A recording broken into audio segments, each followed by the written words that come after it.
So when you're trying to get better with behavior, you say that in your book Triggers that adult behavioral change is one of the hardest things to do.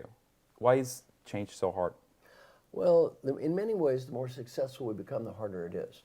Any human or any animal will replicate behavior that's followed by positive reinforcement. The more successful we are in life, the more positive reinforcement we get.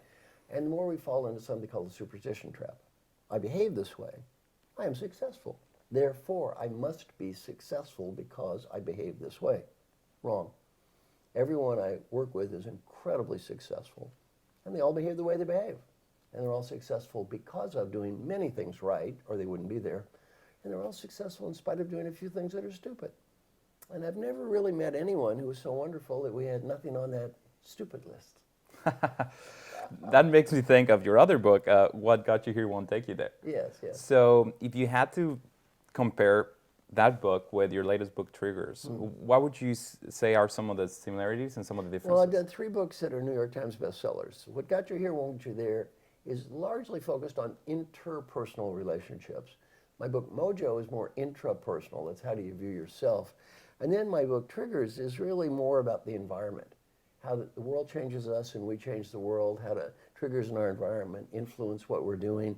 So that book is much more focused on the environment.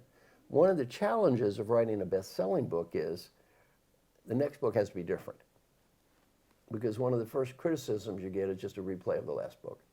So it's very important that the book has a different slant, because that's the first thing that critics will attack.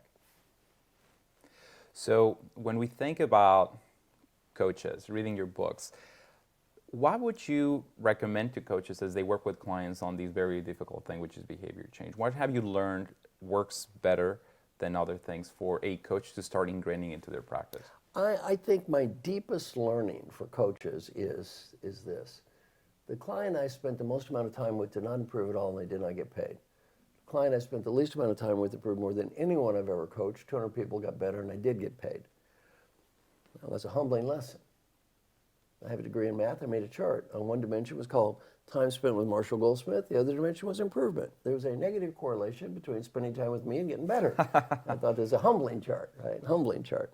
So I go talk to my friend Alan Mullally, who improved the most, who was the CEO of the Year in the United States and ranked as the #3 greatest leader in the world in 2014, behind the Pope and Angela Merkel. So I said, Alan, of all people I coached, I spent the least amount of time with you, and you improved the most. I showed him my chart. I said, the way the chart looks, if you never met me, you'd be good.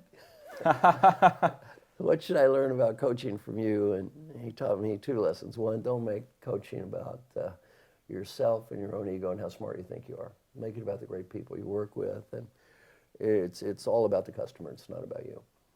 And so the real key to successful coaching is your clients.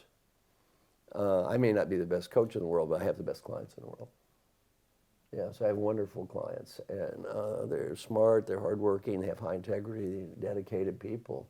You get great enough clients as a coach, you're going to be successful. If you get a bad client as a coach, God's not going to help you get better.